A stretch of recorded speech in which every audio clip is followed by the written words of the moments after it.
드디어 마지막 대림절입니다. 오늘 네 번째 대림절 지나고 이제 며칠이 있으면 성탄절이 시작됩니다. 초가 앞에 있죠. 마지막에 우리 그 초의 다섯 번째, 그리스도를 상징하는 다섯 번째 하얀색 초의 불이 켜짐으로 우리는 성탄을 맞이합니다.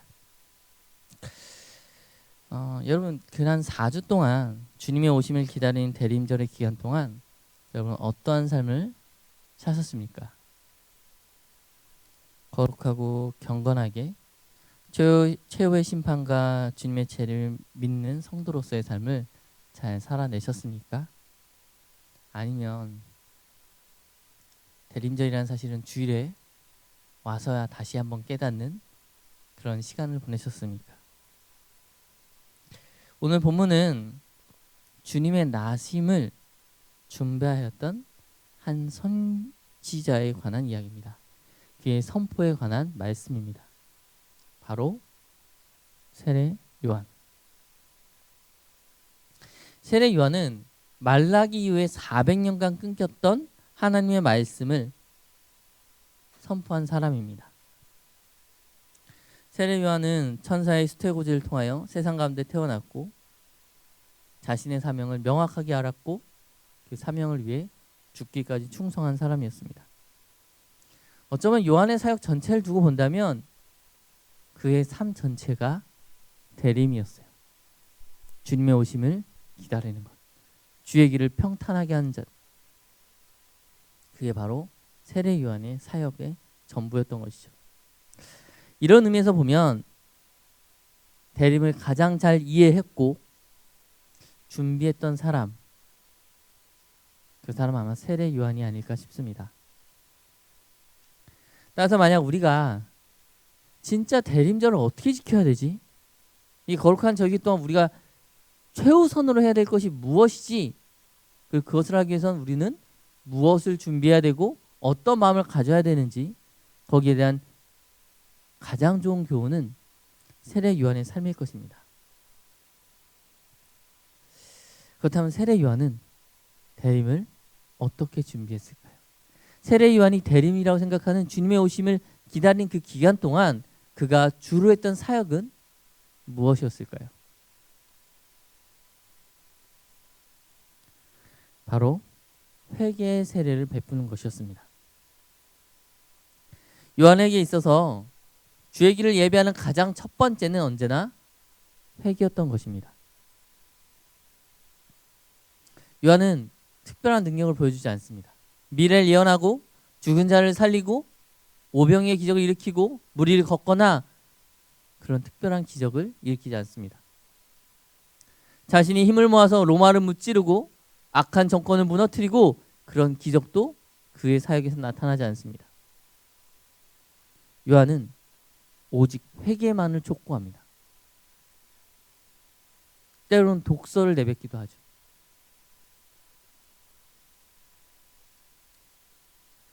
심지어 세례 요한의 사역은 그렇게 길지 않습니다. 오늘 본문에서 얘기하는 그것이 세례 요한의 사역의 전부였습니다.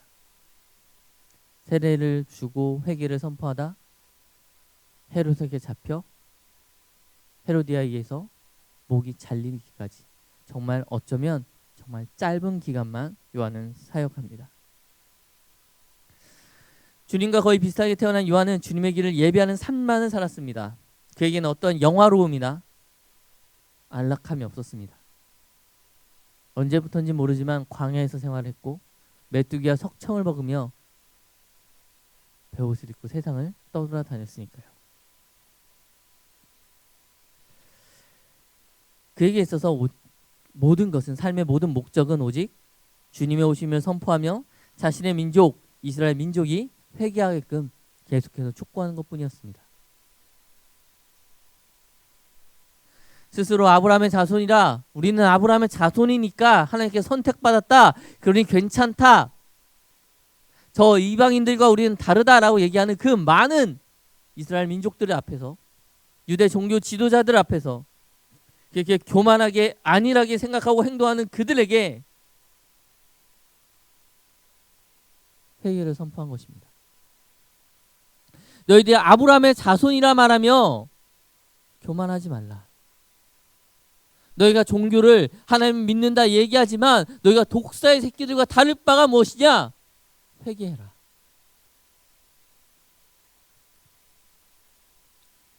이스라엘 백성에게 계속해서 선포한 거예요.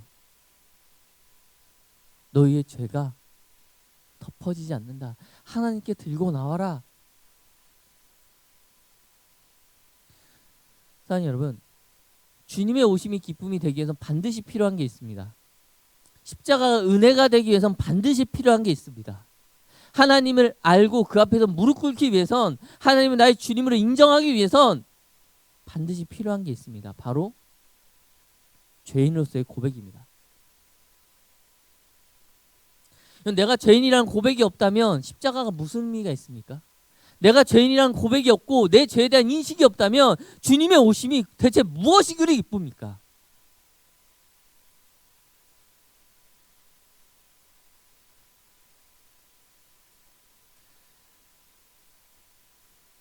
때문에 요한은 선포한 겁니다. 너희들 스스로 죄인임을 고백해야 메시아가 오심이 너희에게 기쁨이 된다. 너희가 너희의 죄를 자복해야 한다. 그래야만 예수님의 오심이, 이 땅에 주님의 오심이, 하나님의 성육신 하심이 기쁨이 되는 것이다.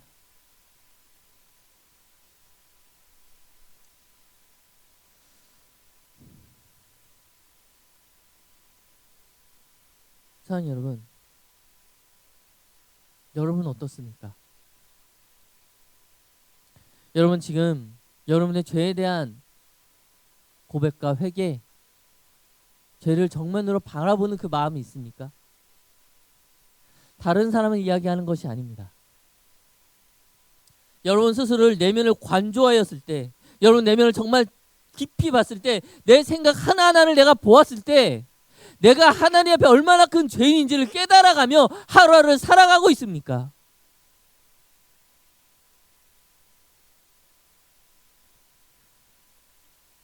아니면 죄에 대한 고백은 주님께 한 번 나아갔을 때 했으면 됐지라고 잊어버리고 있지는 않습니까? 아니면 스스로 나 정도면 괜찮지, 나는 그리스도인이니까, 마치 이스라엘 백성이 나는 아브라함의 자손이니까 괜찮지라고 얘기하며 회개하지 않은 것처럼, 여러분도 혹시 나는 그리스도이니까 회개할 게 없어, 죄의 문제는 다른 사람의 문제라고 은연중에 치부하고 있지는 않습니까?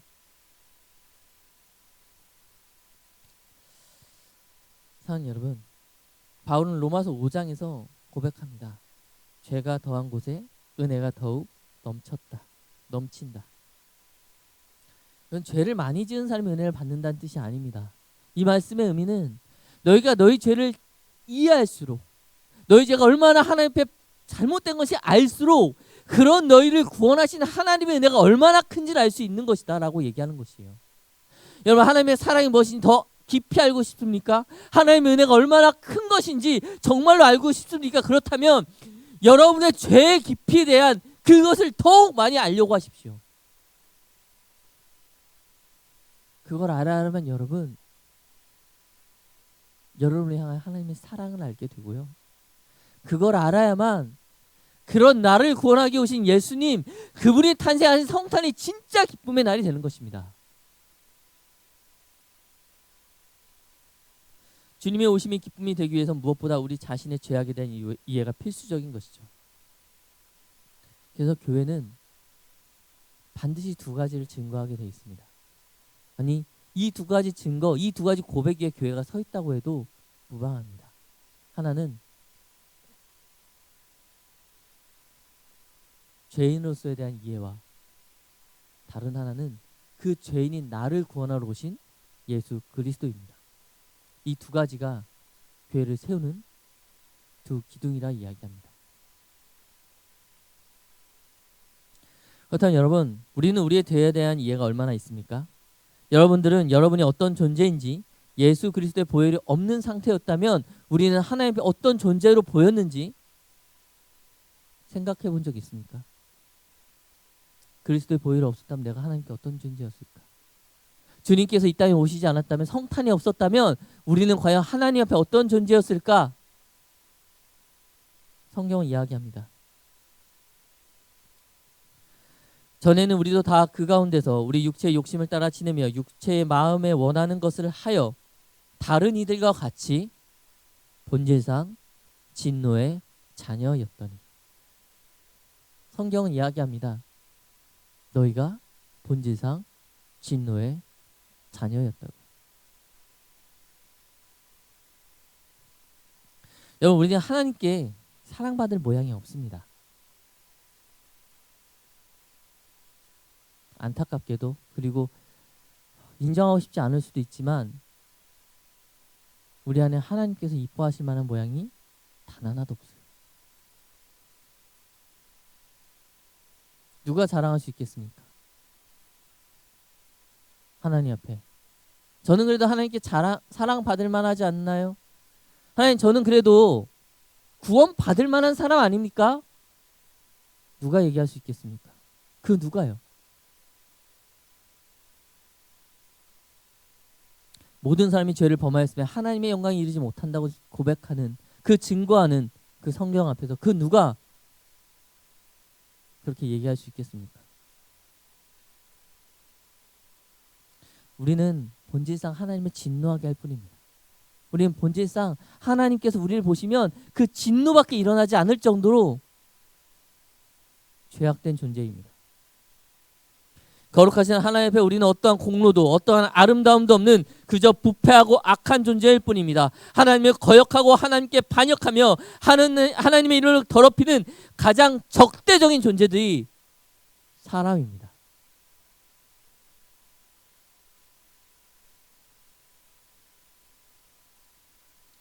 더욱 우리의 마음을 아프게 하는 것은, 절망적인 것은 예수님을 알고 나서도 그리 크게 변하지 않는다는 거죠.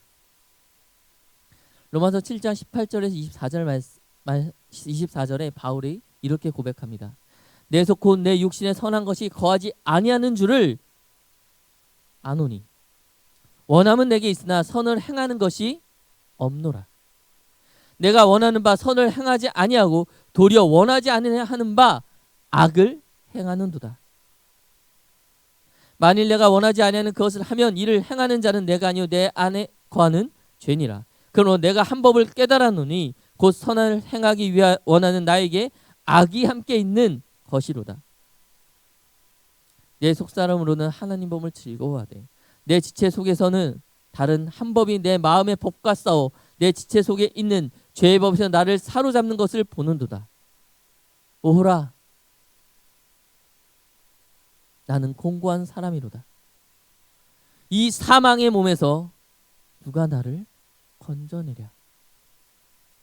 바울의 고백입니다. 내 안에 비록 선한 것이, 내가 아는 것이 있는다 할지라도 내가 행하는 것은 언제나 악할 뿐이로구나. 오라, 이 선을 알고도 행하지 않는 것, 악을 사랑하는 이 나를, 이 공고한 자를 누가 건져낼 수 있을까? 회심 전에 바울이 이야기하는 것이 아닙니다. 로마서를 기록한 바울이 기록하고 있는 것이에요.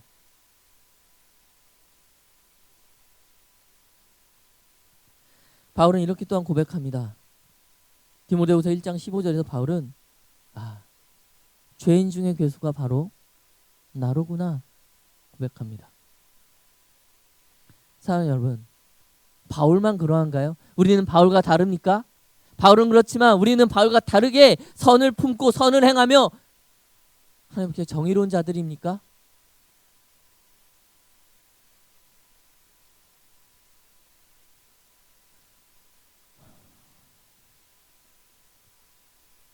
여러분, 그래서 우리가 이 대림의 기간에 해야 될 것은 그 무엇보다 죄에 대한 고백입니다. 하나님, 내가 죄인입니다. 나를 용서하십시오. 우리 내면을 깊숙이 보는 거예요. 계속해서 보는 겁니다. 내 안에 얼마나 더럽고 추악한 것이 있는지, 하나님 보시기에 내 마음이 어떨지 정말 민낯 그대로, 날 것 그대로 하나님께 보여드리는 겁니다. 그것을 내가 같이 보는 거예요. 얼마나 내가 세상을 사랑하는지, 나의 믿음의 결대는 얼마나 덧없이 무너져 내리는지.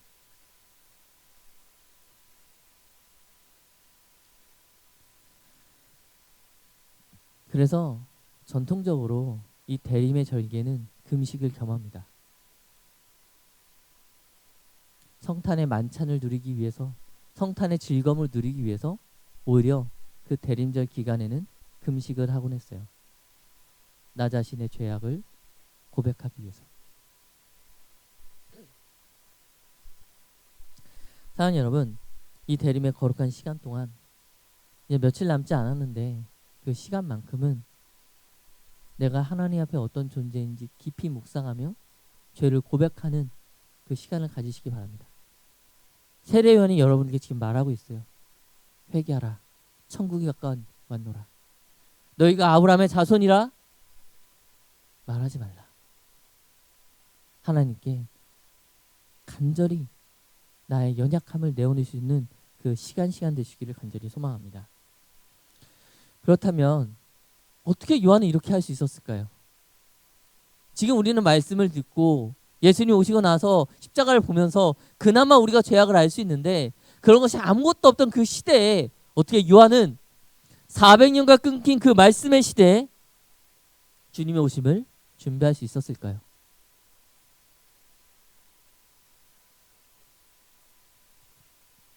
요한은 하나님 말씀을 신뢰했습니다. 400년도 전에 있었던 하나님 말씀이었어요. 메시아가 올 것이다. 한 왕이 올 것이다. 임마누엘로 임하실 것이다. 그 모든 것이 말씀으로 있어 왔어요.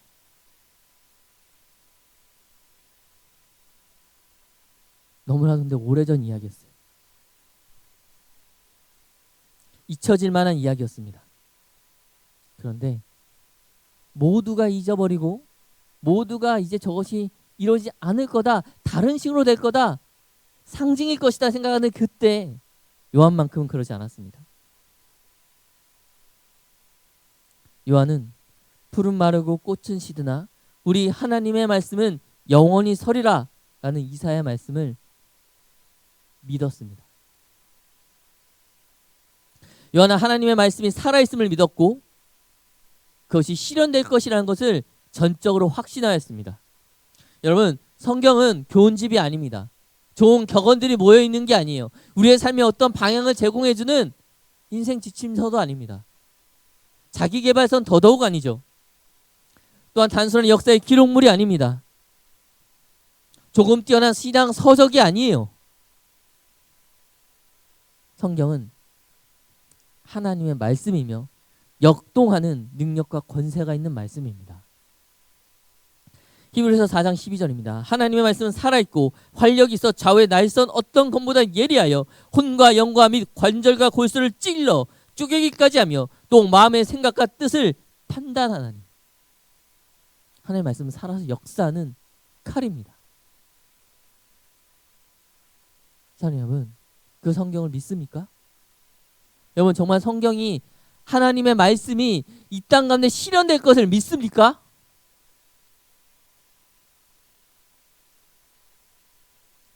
그럼 성경에 기록된 것을 다 믿는다면 여러분, 주님의 재림을 믿습니까?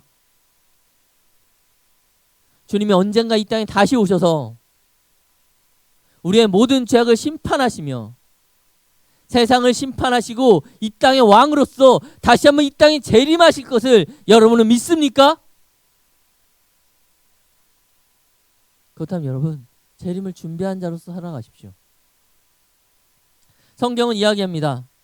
형제들아, 때와 시기에 관하여는 너희에게 쓸 것이 없음이 주의 날이 밤에 도둑같이 이를 줄을 너희 자신이 자세히 알기 때문이라. 그들이 평안하다 안전하다 할 그때 임신한 여자에게 해산의 고통이 이른과 같이 멸망이 갑자기 그들에게 이르니 결코 피하지 못하리라. 성경은 이야기합니다.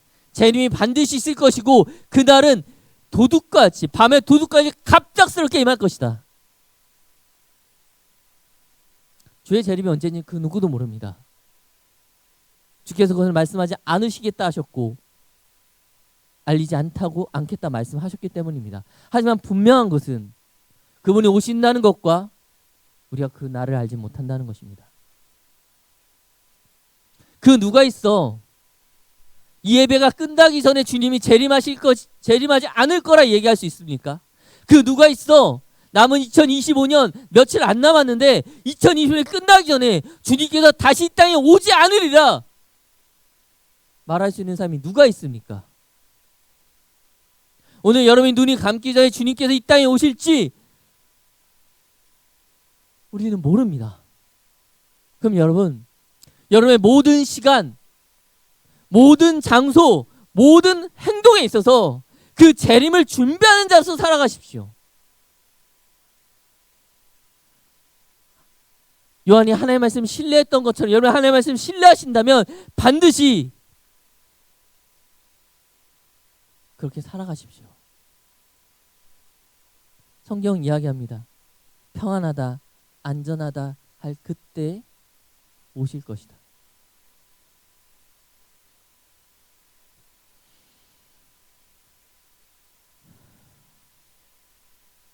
여러분 지금 이 신앙을 가지고 살아가고 있습니까? 이 성경의 말씀을 마음에 품고 삶을 살아내고 있습니까? 삶의 여러 갈래길 가운데서 이 말씀을 아는 자로서 내가 이거 선택해서 미래에 어떻게 해야지가 아니라 선택하는 그 순간 선택한 게 실현되기 전에 주님이 오실 수 있다는 그 믿음을 가지고 무엇인가 선택하고 세상을 살아내고 있습니까? 아니면 데살로니가 3절의 말씀처럼 평안하다, 안전하다 하며 안심하고 마치 주님의 오심은 먼 미래, 아니 생각조차 안 하고 있는 아니라고 나태한 삶을 살아가고 있지는 않습니까? 사랑하는 여러분, 하나님의 말씀입니다. 주님의 오심은 예정된 사실이고 그날이 도적과 같이 우리에게 임할 것입니다. 그러니 세례 요한과 같이 하나님의 말씀을 신뢰함으로 그날을 준비하는 삶을 살아가실 수 있기를 간절히 소망합니다. 오늘 본문 말씀을 마무리하겠습니다. 오늘 본문에서 요한은 홀로 대림을 준비했습니다. 스스로 선민이라, 스스로 하나님의 백성이라 나는 괜찮다 말하는 그 백성들 앞에서 그 교만한 유대인들에게 죄를 고백하라, 회개하라, 천국이 가까이 왔다, 주의 진노를 피할 것이라 생각하지 마라 선포하며 회개를 전파했습니다. 지금 요한의 이 선포가 여기면 우리 모두를 향한 선포임을 다시 한번 생각해 보시기 바랍니다. 다시 한번 마음에 품으시길 바랍니다. 또한 하나님 말씀을 신뢰함으로 주님의 오심을 준비한 요한처럼 말씀을 신뢰함으로 다시 오실 주님을 맞이할 준비를 하는 거룩한 성도, 주님의 아름다운 신부 되시기를 간절히 소망합니다. 이제 며칠이 지나면 성탄입니다. 남은 며칠 동안 우리 모두가 세례 요한이 됩시다. 세례 요한이 되어 각자의 삶 속에서 대림을 잘 준비하여 성탄절날 대림을 잘 준비한 자로서 진짜 그날을 기쁨으로 맞이하는 주의 백성들 되시기를 간절히 소망합니다.